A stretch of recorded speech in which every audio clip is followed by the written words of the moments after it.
TVN ਦੇਖਣ ਵਾਲੇ ਸਮੁੱਚੇ ਦਰਸ਼ਕਾਂ ਨੂੰ ਦਵਿੰਦਰ ਸਿੰਘ ਬੈਨੀਪਾਲ ਵੱਲੋਂ ਪਿਆਰ ਅਤੇ ਸਤਿਕਾਰ ਸਹਿਤ ਸਤਿ ਸ਼੍ਰੀ ਅਕਾਲ।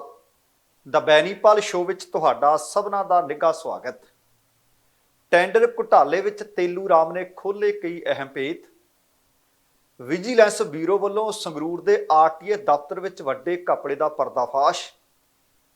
ਪਟਿਆਲੇ ਵਿੱਚ ਵੱਡਾ ਕਣਕ ਘਪਲਾ ਸਾਹਮਣੇ ਆਇਆ, ਪਰਿਵਾਰ ਸਮੇਤ ਮੁਲਜ਼ਮ ਨੇ ਮਾਰੀ ਵਿਦੇਸ਼ ਉਡਾਰੀ। ਸੰਸਦ ਮੈਂਬਰ ਸਿਮਰਨਜੀਤ ਸਿੰਘ ਮਾਨ ਨੇ ਜਨੇਊ ਨੂੰ ਲੈ ਕੇ ਕੀਤੇ ਸਵਾਲ। ਦਿੱਲੀ ਹਾਈ ਕੋਰਟ ਵੱਲੋਂ ਘਰੇਲੂ ਉਡਾਨਾਂ ਵਿੱਚ ਕਿਰਪਾਨ ਲਿਜਾਣ ਤੇ ਪਾਬੰਦੀ ਲਗਾਉਣ ਦੀ ਪਟੀਸ਼ਨ ਤੇ ਕੇਂਦਰ ਸਰਕਾਰ ਨੂੰ ਨੋਟਿਸ ਜਾਰੀ ਅਤੇ ਅਕਾਲੀ ਦਲ ਦੀ ਬਾਗੀਆਂ ਨੂੰ ਚੇਤਾਵਨੀ। ਦੋਸਤੋ, ਇਹ ਤੇ ਕੁਝ ਹੋਰ ਜਾਣਕਾਰੀਆਂ ਆਪਣੇ ਅੱਜ ਦੇ ਪ੍ਰੋਗਰਾਮ ਦੌਰਾਨ ਸ਼ਾਮਲ ਕੀਤੀਆਂ ਜਾਣਗੀਆਂ। ਇਹਦੇ ਤੋਂ ਪਹਿਲਾਂ ਕਿ ਇਹਨਾਂ ਦੇ ਉੱਤੇ ਵਿਸਥਾਰ ਦੇ ਨਾਲ ਗੱਲਬਾਤ ਕੀਤੀ ਜਾਵੇ, ਤੁਹਾਨੂੰ ਸਭਨਾਂ ਨੂੰ ਬੇਨਤੀ ਹੈ ਕਿ ਪਹਿਲਾਂ ਪ੍ਰੋਗਰਾਮ ਦੇਖ ਲੈਣਾ, ਸੁਣ ਲੈਣਾ। ਜੇਕਰ ਚੰਗਾ ਲੱਗਿਆ ਫਿਰ ਲਾਈਕ ਅਤੇ ਸ਼ੇਅਰ ਜ਼ਰੂਰ ਕਰ ਦੇਣਾ। ਦੂਸਰੀ ਬੇਨਤੀ ਇਹ ਕਿ ਜੇਕਰ ਹਾਲੇ ਤੱਕ ਤੁਸੀਂ ਆਪਣੇ ਇਸ ਚੈਨਲ ਨੂੰ ਸਬਸਕ੍ਰਾਈਬ ਨਹੀਂ ਕੀਤਾ ਤਾਂ ਕਿਰਪਾ ਕਰਕੇ ਸਬਸਕ੍ਰਾਈਬ ਕਰਕੇ ਨੋਟੀਫਿਕੇਸ਼ਨ ਵਾਲੀ ਘੰਟੀ ਜ਼ਰੂਰ ਔਨ ਕਰ ਲੈਣੀ। ਤੁਹਾਡੇ ਦਿਲੋਂ ਧੰਨਵਾਦੀ ਹੋਵਾਂਗੇ। ਆਓ ਸਭ ਤੋਂ ਪਹਿਲਾਂ ਤੁਹਾਡੇ ਨਾਲ ਟੈਂਡਰ ਘੁਟਾਲੇ ਵਾਲੀ ਖਬਰ ਦੇ ਵਿੱਚ ਕੀ ਅਪਡੇਟ ਆ ਉਹ ਸਾਂਝੀ ਕਰੀਏ। ਪਰ ਸੱਚਮੁੱਚ ਅੱਜ ਦੇ ਪ੍ਰੋਗਰਾਮ ਦੌਰਾਨ ਬਹੁਤ ਸਾਰੀਆਂ ਖਬਰਾਂ ਨੇ ਜਿਹੜੀਆਂ ਘਪਲਿਆਂ ਦੀਆਂ ਨੇ, ਘੁਟਾਲਿਆਂ ਦੀਆਂ ਨੇ। ਪੰਜਾਬ ਦੇ ਦਾਣਾ ਮੰਡੀ ਟਰਾਂਸਪੋਰਟੇਸ਼ਨ ਟੈਂਡਰ ਘੁਟਾਲਾ, ਦਰਅਸਲ ਕਾਫੀ ਲੰਬੇ ਸਮੇਂ ਤੋਂ ਇਹਦੀ ਗੂੰਜ ਪੈ ਰਹੀ ਹੈ ਤੇ ਹੁਣ ਗੂੰਜ ਦੇ ਨਾਲ ਨਾਲ ਇਸ ਘੁਟਾਲੇ ਦੀਆਂ ਪਰਤਾਂ ਵੀ ਖੁੱਲਣੀਆਂ ਸ਼ੁਰੂ ਹੋ ਗਈਆਂ ਨੇ। ਬੀਤੇ ਦਿਨੀ ਤੁਹਾਨੂੰ ਯਾਦ ਹੋਣਾ ਹੈ ਕਿ ਵਿਜੀਲੈਂਸ ਬਿਊਰੋ ਦੇ ਵੱਲੋਂ ਗ੍ਰਿਫਤਾਰ ਕਰ ਲਿਆ ਗਿਆ ਸੀ ਠੇਕੇਦਾਰ ਤੇਲੂ ਰਾਮ। ਤੇਲੂ ਰਾਮ ਤੋਂ ਪੁੱਛਗਿੱਛ ਕੀਤੀ ਜਾ ਰਹੀ ਹੈ ਤੇ ਉਹਨੇ ਕਈ ਅਹਿਮ ਭੇਤ ਵੀ ਖੋਲ੍ਹ ਦਿੱਤੇ ਨੇ। ਜਾਣਕਾਰੀ ਮਿਲੀ ਹੈ ਕਿ ਇਸ ਪੁੱਛ ਪੜਤਾਲ ਦੇ ਦੌਰਾਨ ਤੇਲੂ ਰਾਮ ਨੂੰ ਬਹੁਤ ਸਾਰੇ ਸਵਾਲ ਕੀਤੇ ਗਏ। ਤੇਲੂ ਰਾਮ ਨੇ ਉਹਨਾਂ ਸਵਾਲਾਂ ਦੇ ਵਿੱਚੋਂ ਕਈਆਂ ਦੇ ਜਵਾਬ ਦੇ ਦਿੱਤੇ ਹੈ ਅਤੇ ਬਹੁਤ ਸਾਰੇ ਸਵਾਲ ਇਸ ਤਰ੍ਹਾਂ ਦੇ ਵੀ ਦੱਸੇ ਗਏ ਹੈ ਜਿਸ ਨੂੰ ਤੇਲੂ ਰਾਮ ਨੇ ਘੁਮਾ ਫਿਰਾ ਕੇ ਦੱਸਿਆ ਤੇ ਜਾਂ ਇਹ ਆਖ ਸਕਦਾ ਹੈ ਕਿ ਵਿਜੀਲੈਂਸ ਨੂੰ ਉਸਨੇ ਗੁੰਮਰਾਹ ਕਰਨ ਦੀ ਕੋਸ਼ਿਸ਼ ਕੀਤੀ ਹੈ।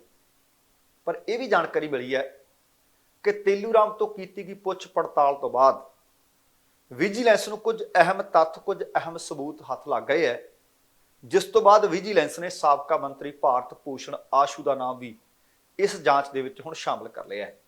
ਅਤੇ ਇੰਨਾ ਹੀ ਨਹੀਂ, ਇਹਦੇ ਨਾਲ ਇਹ ਵੀ ਜਾਣਕਾਰੀ ਮਿਲ ਰਹੀ ਹੈ ਕਿ ਲੁਧਿਆਣਾ ਦੇ ਸਮੇਤ ਨਵਾਂ ਸ਼ਹਿਰ ਅਤੇ ਇਸ ਦੇ ਨੇੜਲੇ ਹੋਰ ਕੁਝ ਇਲਾਕਿਆਂ ਦੇ ਕਈ ਵੱਡੇ ਕਾਂਗਰਸੀ ਆਗੂ ਨੇ, ਉਹ ਵੀ ਵਿਜੀਲੈਂਸ ਦੀ ਰਡਾਰ ਤੇ ਆ ਗਏ ਹੈ।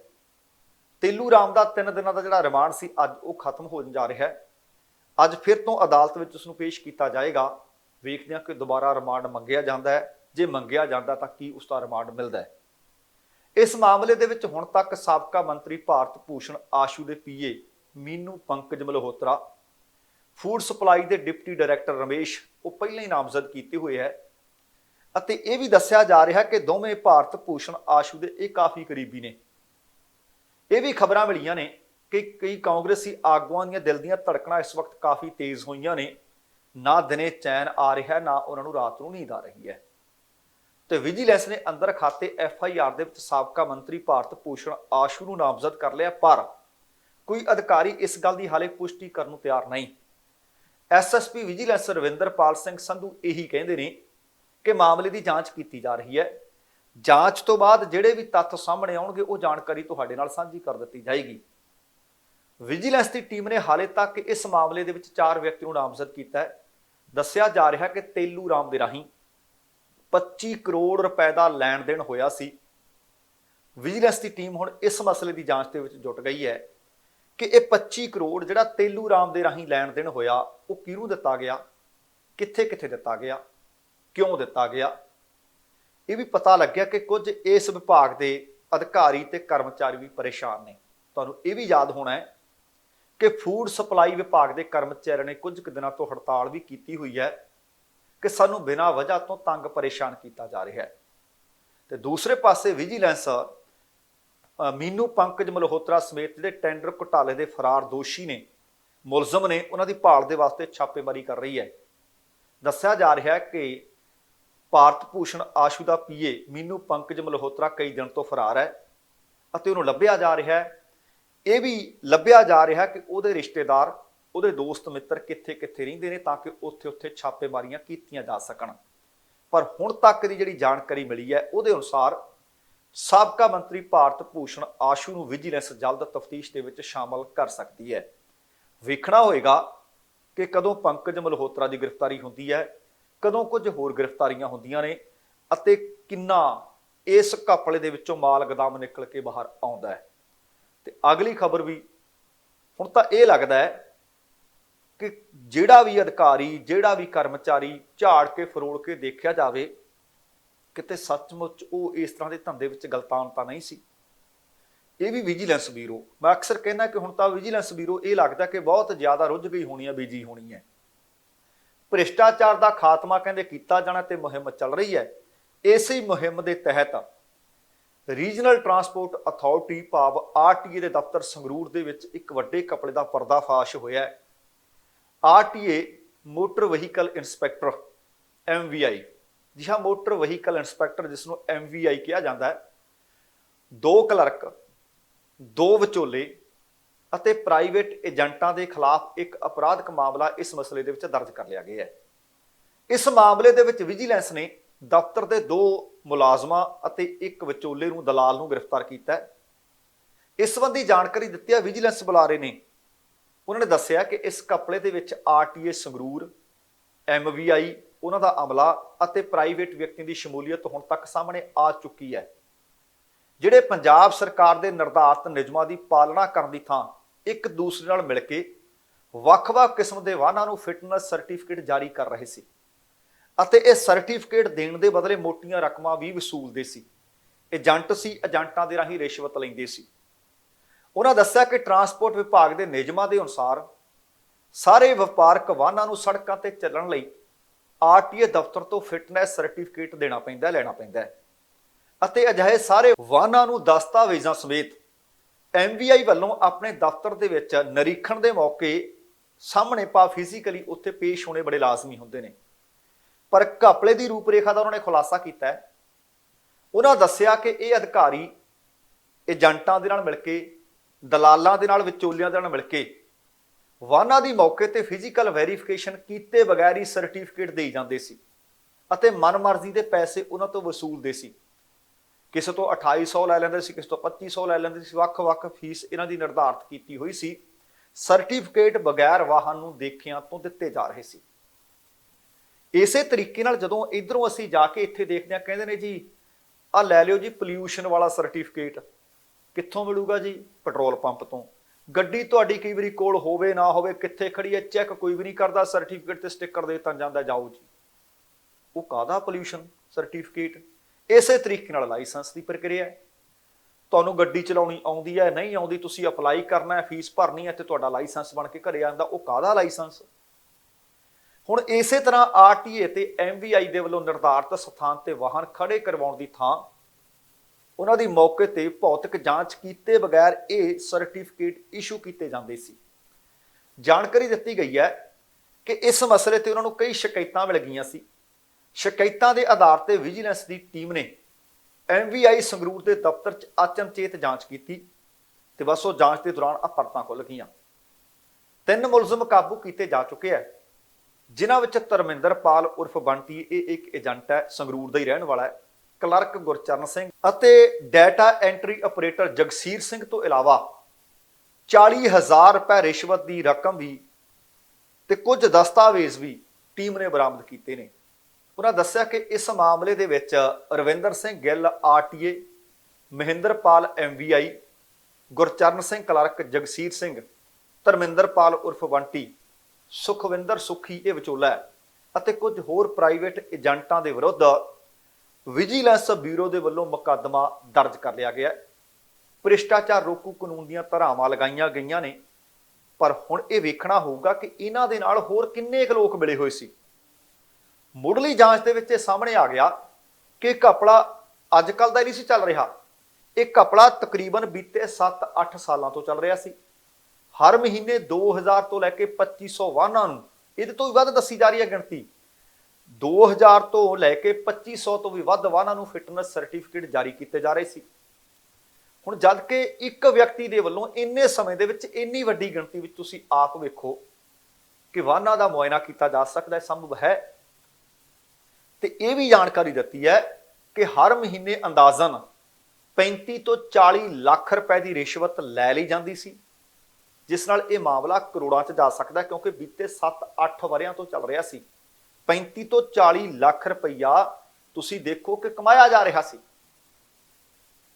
ਹੁਣ ਜੇ ਕਈ ਕਰੋੜਾਂ ਦਾ ਮਸਲਾ ਹੈ ਤਾਂ ਇਹਦੇ ਵਿੱਚ ਅਗਲੇਰੀ ਜਾਂਚ ਤਾਂ ਹੋਣਾ ਬੜਾ ਲਾਜ਼ਮੀ ਹੈ। ਦਫ਼ਤਰ 'ਚ ਪਹਿਲਾਂ ਕਿਹੜੇ-ਕਿਹੜੇ ਅਧਿਕਾਰੀ ਰਹੇ, ਕਿ ਉਹ ਵੀ ਇਹ ਸਾਰਾ ਕੁਝ ਕਰਦੇ ਰਹੇ ਸੀ? ਉਹ ਬਦਲ ਕੇ ਹੁਣ ਕਿਹੜੇ-ਕਿਹੜੇ ਦਫ਼ਤਰ ਦੇ ਵਿੱਚ ਗਏ ਨੇ, ਕਿ ਜੇ ਇੱਥੇ ਉਹ ਕੁਝ ਕਰਦੇ ਸੀ ਤਾਂ ਉਹ ਉੱਥੇ ਵੀ ਜਾ ਕੇ ਕਰਦੇ ਹੋਣਗੇ।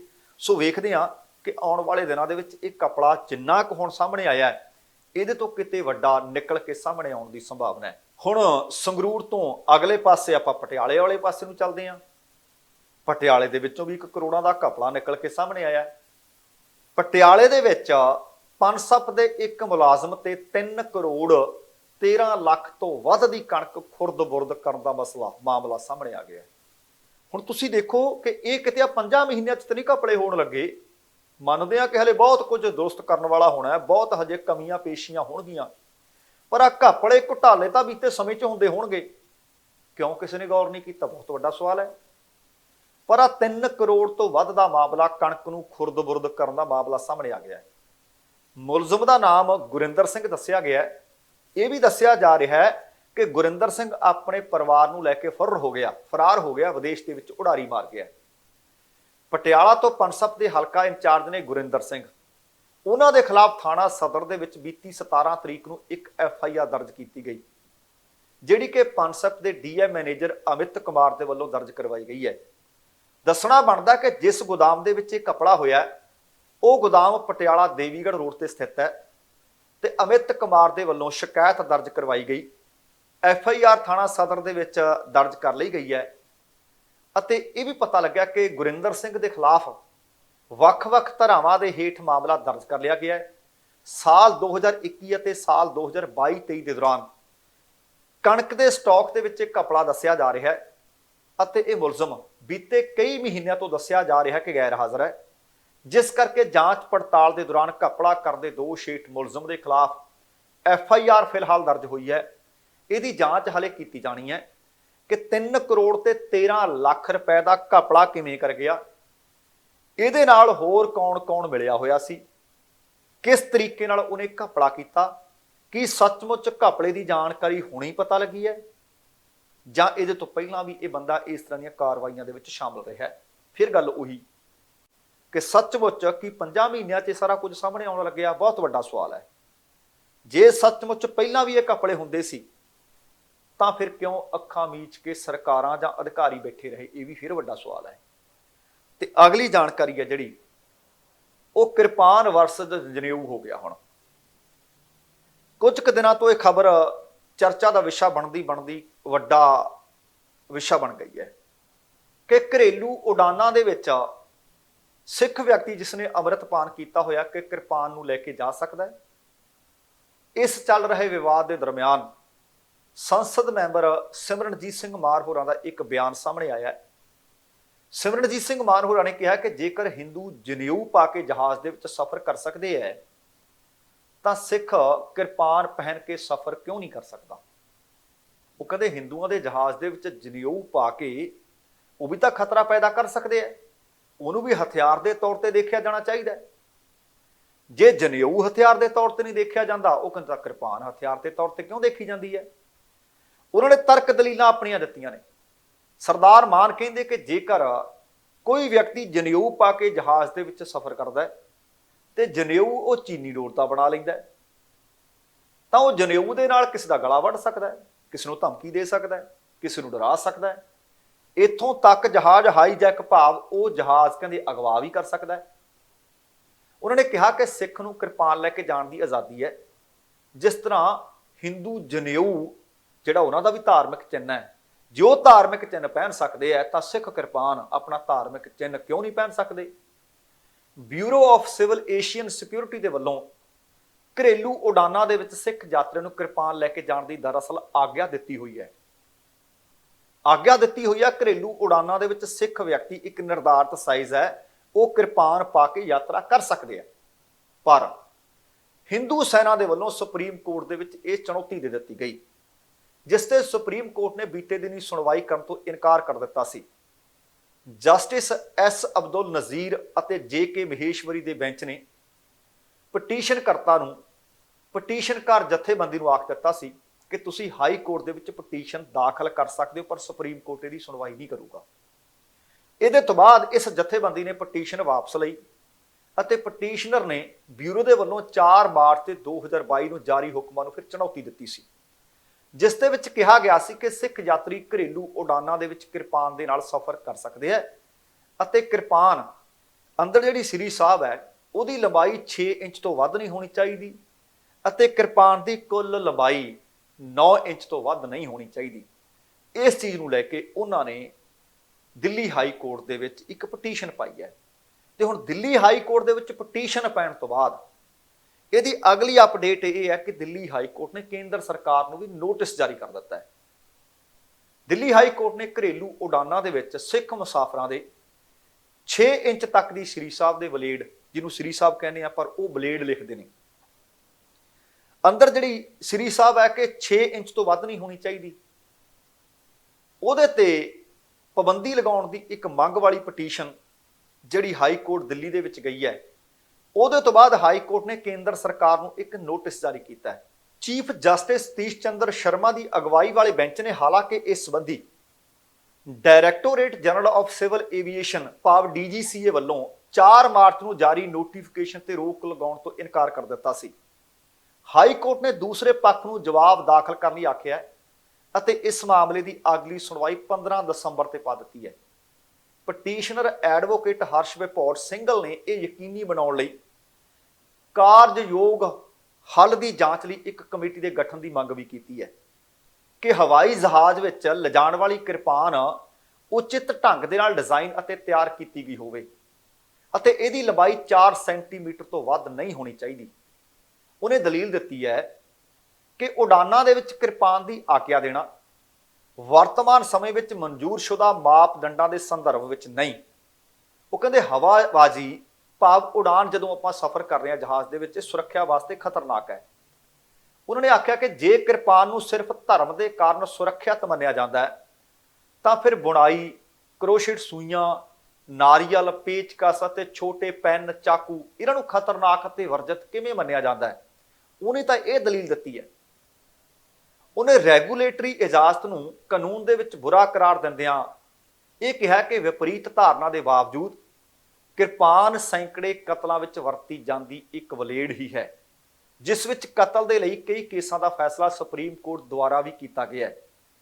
ਇਸ ਤਰ੍ਹਾਂ ਕਿਰਪਾਨ ਅਸਮਾਨ ਵਿੱਚ ਤਬਾਹੀ ਦਾ ਕਾਰਨ ਬਣ ਸਕਦੀ ਹੈ ਅਤੇ ਹਵਾਬਾਜ਼ੀ ਸੁਰੱਖਿਆ ਨੂੰ ਰੱਦ ਕਰ ਸਕਦੀ ਹੈ।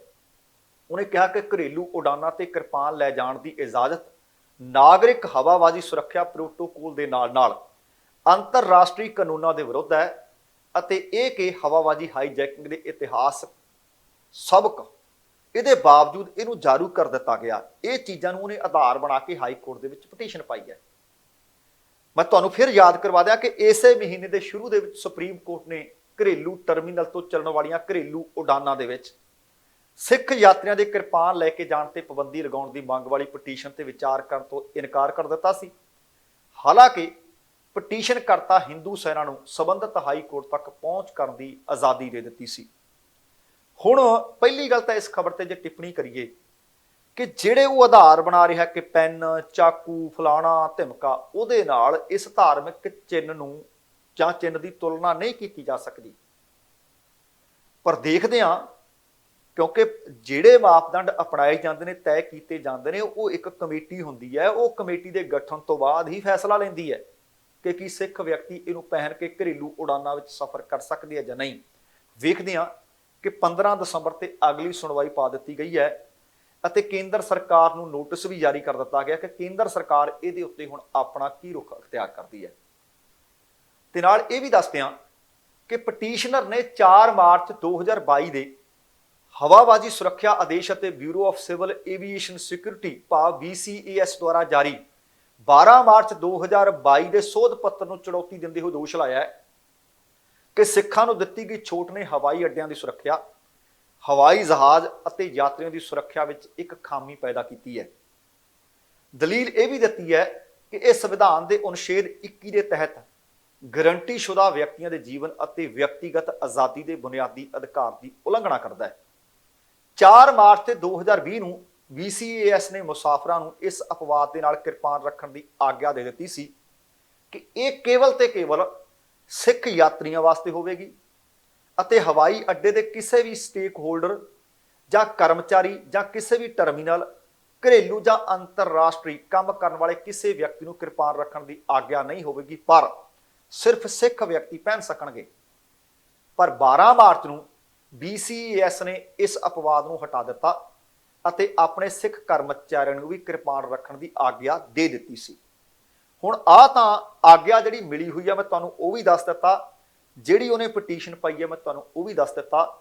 15 ਦਸੰਬਰ ਨੂੰ ਫਿਰ ਸੁਣਵਾਈ ਹੋਣੀ ਹੈ ਤੇ ਦੂਸਰੇ ਪਾਸੇ ਕੇਂਦਰ ਸਰਕਾਰ ਇਹਦੇ ਤੇ ਕੀ ਰੁਖ ਲੈਂਦੀ ਹੈ, ਕੀ ਅਖਤਿਆਰ ਕਰਦੀ ਹੈ, ਉਹ ਤੁਹਾਡੇ ਨਾਲ ਆਉਣ ਵਾਲੇ ਦਿਨਾਂ ਵਿੱਚ ਜ਼ਰੂਰ ਸਾਂਝੀਆਂ ਕਰਾਂਗੇ। ਤੇ ਅਗਲੀ ਜਾਣਕਾਰੀ, ਸ਼੍ਰੋਮਣੀ ਅਕਾਲੀ ਦਲ ਤੁਹਾਨੂੰ ਪਤਾ ਕਿ ਇਸ ਵਕਤ ਆਪਣੀ ਸਿਆਸੀ ਜ਼ਮੀਨ ਤਲਾਸ਼ ਰਿਹਾ ਹੈ। ਇਹ ਆਖਿਆ ਜਾ ਸਕਦਾ ਕਿ ਆਪਣੀ ਹੋਂਦ ਬਚਾਉਣ ਦੇ ਵਾਸਤੇ ਲੜਾਈ ਲੜ ਰਿਹਾ ਹੈ। ਅਕਾਲੀ ਦਲ ਦੇ ਵਿੱਚ ਇਹ ਵੀ ਆਖਿਆ ਜਾ ਸਕਦਾ ਕਿ ਇਸ ਵਕਤ ਸਭ ਕੁਝ ਅੱਛਾ ਨਹੀਂ, ਪਰ ਸ਼੍ਰੋਮਣੀ ਅਕਾਲੀ ਦਲ ਦੇ ਵੱਲੋਂ ਬੀਤੇ ਦਿਨੀ ਇੱਕ 5 ਮੈਂਬਰੀ ਅਨੁਸ਼ਾਸਨੀ ਕਮੇਟੀ ਬਣਾ ਦਿੱਤੀ ਗਈ ਸੀ ਤੇ ਹੁਣ ਇਹ ਅਨੁਸ਼ਾਸਨੀ ਕਮੇਟੀ ਆਪਣੇ ਆਗੂਆਂ ਨੂੰ ਅਨੁਸ਼ਾਸਨ ਦਾ ਪਾਠ ਪੜ੍ਹਾ ਰਹੀ ਹੈ। ਤੁਹਾਨੂੰ ਯਾਦ ਹੋਣਾ ਹੈ ਕਿ ਅਕਾਲੀ ਦਲ ਨੇ ਆਪਣੇ ਸਾਰੇ ਵਿੰਗ, ਸਾਰੀਆਂ ਕਮੇਟੀਆਂ ਭੰਗ ਕਰ ਦਿੱਤੀਆਂ ਸੀ, ਪਰ ਉਹਦੇ ਤੋਂ ਬਾਅਦ ਇਹ ਅਨੁਸ਼ਾਸਨੀ ਕਮੇਟੀ ਹੋਂਦ ਵਿੱਚ ਆਈ ਸੀ। ਇਸ ਅਨੁਸ਼ਾਸਨੀ ਕਮੇਟੀ ਦੀ ਜਿਹੜੀ ਮੀਟਿੰਗ ਹੋਈ ਹੈ ਸਿਕੰਦਰ ਸਿੰਘ ਮਲੂਕਾ ਦੀ ਅਗਵਾਈ ਦੇ ਹੇਠ। ਇਸ ਮੀਟਿੰਗ ਦੇ ਵਿੱਚ ਸ਼ਰਨਜੀਤ ਸਿੰਘ ਢਿੱਲੋਂ, ਮਨਤਾਰ ਬਰਾੜ ਅਤੇ ਡਾਕਟਰ ਸੁਖਵਿੰਦਰ ਸੁੱਖੀ ਸ਼ਾਮਲ ਹੋਏ ਹੈ। ਮੀਟਿੰਗ ਦੇ ਵਿੱਚ ਪਾਰਟੀ ਦੇ ਅੰਦਰ ਅਨੁਸ਼ਾਸਨ ਕਾਇਮ ਰੱਖਣ ਲਈ ਗੰਭੀਰਤਾ ਸੰਬੰਧੀ ਕਹਿੰਦੇ ਵਿਚਾਰਾਂ ਕੀਤੀਆਂ ਨੇ। ਉਹਨਾਂ ਨੇ ਇਹ ਵੀ ਆਖਿਆ ਕਿ ਕਿਸੇ ਵੀ ਆਗੂ ਦੇ ਵੱਲੋਂ ਪਾਰਟੀ ਵਿਰੋਧੀ ਗਤੀਵਿਧੀਆਂ ਸਹਿਣ ਨਹੀਂ ਕੀਤੀਆਂ ਜਾਣਗੀਆਂ ਅਤੇ ਉਹਦੇ ਖਿਲਾਫ ਫਿਰ ਸਖਤ ਕਾਰਵਾਈ ਕੀਤੀ ਜਾਊਗੀ। ਸਿਕੰਦਰ ਸਿੰਘ ਮਲੂਕਾ ਨੇ ਆਖਿਆ ਕਿ ਕੋਈ ਵੀ ਸੰਸਥਾ ਅਨੁਸ਼ਾਸਨ ਤੋਂ ਬਗੈਰ ਅੱਗੇ ਨਹੀਂ ਵਧ ਸਕਦੀ। ਇਹ ਗੱਲ ਬਿਲਕੁਲ ਦਰੁਸਤ ਹੈ, ਪਰ ਸਾਰਿਆਂ ਨੂੰ ਅਨੁਸ਼ਾਸਨ ਵਿੱਚ ਰਹਿਣਾ ਵੀ ਲਾਜ਼ਮੀ ਹੈ।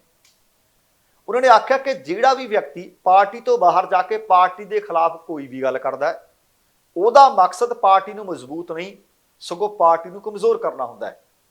ਦੱਸਣਾ ਬਣਦਾ ਕਿ ਪੰਜਾਬ ਵਿਧਾਨ ਸਭਾ ਚੋਣਾਂ ਦੇ ਵਿੱਚ ਨਿਰਾਸ਼ਾਜਨਕ ਹਾਰ ਤੋਂ ਬਾਅਦ ਸੁਖਬੀਰ ਬਾਦਲ ਜਿਹੜੇ ਕਿ ਪਾਰਟੀ ਪ੍ਰਧਾਨ ਨੇ, ਉਹਨਾਂ ਦੇ ਖਿਲਾਫ ਬੋਲਣ ਵਾਲਿਆਂ ਦਾ ਕਾਫਲਾ ਲਗਾਤਾਰ ਵੱਡਾ ਹੁੰਦਾ ਜਾ ਰਿਹਾ ਸੀ ਅਤੇ ਇਸੇ ਵੱਡੇ ਹੁੰਦੇ ਜਾ ਰਹੇ ਕਾਫਲੇ ਨੂੰ ਦੇਖ ਕੇ ਪਾਰਟੀ ਨੇ ਬਾਕੀ ਸੁਰਾਂ ਮੱਠੀਆਂ ਕਰਨ ਦੇ ਵਾਸਤੇ ਗਤੀਵਿਧੀਆਂ ਤੇਜ਼ ਕੀਤੀਆਂ ਹੋਈਆਂ ਨੇ ਅਤੇ ਅਨੁਸ਼ਾਸਨੀ ਕਮੇਟੀ ਇਹਦਾ ਹੀ ਇੱਕ ਹਿੱਸਾ ਆਖੀ ਜਾ ਸਕਦੀ ਹੈ। ਇਹ ਵੀ ਜਾਣਕਾਰੀ ਦਿੱਤੀ ਜਾ ਰਹੀ ਹੈ ਕਿ ਪਹਿਲਾਂ ਤਾਂ ਇਹ ਗਤੀਵਿਧੀਆਂ ਕਿਸੇ ਨੂੰ ਕਿਸੇ ਤਰੀਕੇ ਗੁਪਤ ਤਰੀਕੇ ਨਾਲ ਚੱਲ ਰਹੀਆਂ ਸੀ, ਪਰ ਬੀਤੇ ਦਿਨੀ ਸੀਨੀਅਰ ਅਕਾਲੀ ਆਗੂ ਪ੍ਰੇਮ ਸਿੰਘ ਚੰਦੂਮਾਜਰਾ, ਜਗਮੀਤ ਸਿੰਘ ਬਰਾੜ, ਇੱਥੋਂ ਤੱਕ ਕਿ ਮਨਪ੍ਰੀਤ ਇਆਲੀ, ਇਹਨਾਂ ਨੇ ਸੁਖਬੀਰ ਬਾਦਲ ਦੇ ਕਈ ਫੈਸਲਿਆਂ ਦੀ ਆਲੋਚਨਾ ਕੀਤੀ ਸੀ, ਵਿਰੋਧਤਾ ਕੀਤੀ ਸੀ। ਮਲੂਕਾ ਨੇ ਆਖਿਆ ਕਿ ਉਹਨਾਂ ਨੂੰ ਬੀਤੇ ਸਮੇਂ ਦੇ ਵਿੱਚ ਕਈ ਸ਼ਿਕਾਇਤਾਂ ਮਿਲੀਆਂ ਨੇ ਕਿ ਅਨੁਸ਼ਾਸਨਹੀਨਤਾ ਹੋ ਰਹੀ ਹੈ। ਉਹ ਕਹਿੰਦੇ ਅਸੀਂ ਉਹਨਾਂ ਦੀ ਘੋਖ ਕਰ ਰਹੇ ਹਾਂ, ਪੜਤਾਲ ਕਰ ਰਹੇ ਹਾਂ। ਜੇਕਰ ਕਮੇਟੀ ਨੂੰ ਲੱਗਿਆ ਕਿ ਕਿਸੇ ਦੇ ਖਿਲਾਫ ਕਾਰਵਾਈ ਦੀ ਜ਼ਰੂਰਤ ਹੈ ਤਾਂ ਪਹਿਲਾਂ ਉਸ ਆਗੂ ਨੂੰ ਨੋਟਿਸ ਜਾਰੀ ਕੀਤਾ ਜਾਊ, ਉਹਨੂੰ ਪੱਖ ਰੱਖਣ ਦਾ ਮੌਕਾ ਦਿੱਤਾ ਜਾਊ। ਜੇ ਉਹਦਾ ਜਵਾਬ ਤਸੱਲੀ ਬਖਸ਼ ਨਾ ਲੱਗਿਆ ਤਾਂ ਅਗਲੀ ਕਾਰਵਾਈ ਬਾਅਦ ਦਿੱਤੀ ਜਾਊਗੀ। ਤੁਹਾਨੂੰ ਯਾਦ ਹੋਣਾ ਹੈ ਕਿ ਬੀਤੇ ਦਿਨੀ ਖਬਰਾਂ ਆਈਆਂ ਸੀ ਕਿ ਜਗਮੀਤ ਬਰਾੜ, ਮਨਪ੍ਰੀਤ ਇਆਲੀ, ਉਹਨਾਂ ਨੇ ਕੁਝ ਇੱਕ ਸੁਝਾਅ ਦੇ ਦਿੱਤੇ ਸੀ। ਜਗਮੀਤ ਬਰਾੜ ਨੇ ਆਖਿਆ ਸੀ ਕਿ ਭਾਈ ਸਾਰੇ ਆਪਾਂ ਅਸਤੀਫੇ ਦਈਏ, ਪਾਰਟੀ ਨੂੰ ਮਜ਼ਬੂਤ ਕਰਨਾ ਹੈ। ਮਨਪ੍ਰੀਤ ਇਆਲੀ ਨੇ ਕਹਿ ਦਿੱਤਾ ਸੀ ਕਿ ਜਿੱਥੇ ਤੁਸੀਂ ਕਹਿੰਦੇ ਹੋ ਕਿ ਰਾਸ਼ਟਰਪਤੀ ਨੂੰ ਵੋਟ ਪਾਓ, ਮੈਂ ਤਾਂ ਭਾਈ ਆਪਣੀ ਜ਼ਮੀਰ ਦੀ ਵੀ ਆਵਾਜ਼ ਸੁਣੀ ਹੈ, ਹਲਕੇ ਦੇ ਲੋਕਾਂ ਦੀ ਵੀ ਸੁਣੀ ਹੈ, ਮੈਂ ਤਾਂ ਉੱਥੇ ਵੋਟ ਨਹੀਂ ਪਾਉਂਦਾ। ਇਹਨਾਂ ਨੇ ਕਿਸਾਨੀ ਕਾਨੂੰਨਾਂ ਵੇਲੇ ਸਾਡੀ ਕਿਹੜਾ ਸੁਣੀ ਹੈ। ਪਰ ਦੱਸਿਆ ਜਾ ਰਿਹਾ ਕਿ ਕੁਝ ਜਿਹੜੇ ਸੁਖਬੀਰ ਬਾਦਲ ਹੋਰਾਂ ਦੇ ਖਾਸ ਮਖਾਸ ਨੇ, ਉਹ ਇਹਨਾਂ ਤੋਂ ਔਖੇ ਹੈ, ਇਹਨਾਂ ਦੇ ਖਿਲਾਫ ਕਾਰਵਾਈ ਦੀ ਮੰਗ ਕਰ ਰਹੇ ਹੈ। ਹੁਣ ਦੇਖਣਾ ਹੋਏਗਾ ਕਿ ਜਿਹੜੇ ਆਗੂਆਂ ਦਾ ਆਪਾਂ ਜ਼ਿਕਰ ਕਰ ਰਹੇ ਹਾਂ, ਕੀ ਸੱਚਮੁੱਚ ਇਹਨਾਂ ਨੂੰ ਬਾਹਰ ਦਾ ਰਸਤਾ ਦਿਖਾਉਣ ਦੇ ਵਾਸਤੇ ਕੋਈ ਆਨਾ ਬਹਾਨਾ ਲੱਭ ਲਿਆ ਜਾਊ, ਕਿ ਸੱਚਮੁੱਚ ਇਹਨਾਂ ਨੂੰ ਬਾਹਰ ਦਾ ਰਸਤਾ ਦਿਖਾ ਦਿੱਤਾ ਜਾਊ, ਜਾਂ ਅਕਾਲੀ ਦਲ ਦੇ ਵਿੱਚ ਇੱਕ ਸੁਰਤਾ ਲਿਆਉਣ ਦੇ ਵਾਸਤੇ ਯਤਨ ਕੀਤੇ ਜਾਣਗੇ। ਇਹ ਆਉਣ ਵਾਲਾ ਸਮਾਂ ਦੱਸੇਗਾ। ਸੋ ਦੋਸਤੋ, ਇਹ ਸੀ ਕੁੱਲ ਮਿਲਾ ਕੇ ਆਪਣਾ ਅੱਜ ਦਾ ਪ੍ਰੋਗਰਾਮ। ਉਮੀਦ ਕਰ ਰਹੇ ਹਾਂ ਤੁਹਾਨੂੰ ਚੰਗਾ ਲੱਗਿਆ ਹੋਵੇਗਾ। ਜੇਕਰ ਪ੍ਰੋਗਰਾਮ ਚੰਗਾ ਲੱਗਿਆ ਤਾਂ ਕਿਰਪਾ ਕਰਕੇ ਲਾਈਕ ਅਤੇ ਸ਼ੇਅਰ ਜ਼ਰੂਰ ਕਰ ਦੇਣਾ।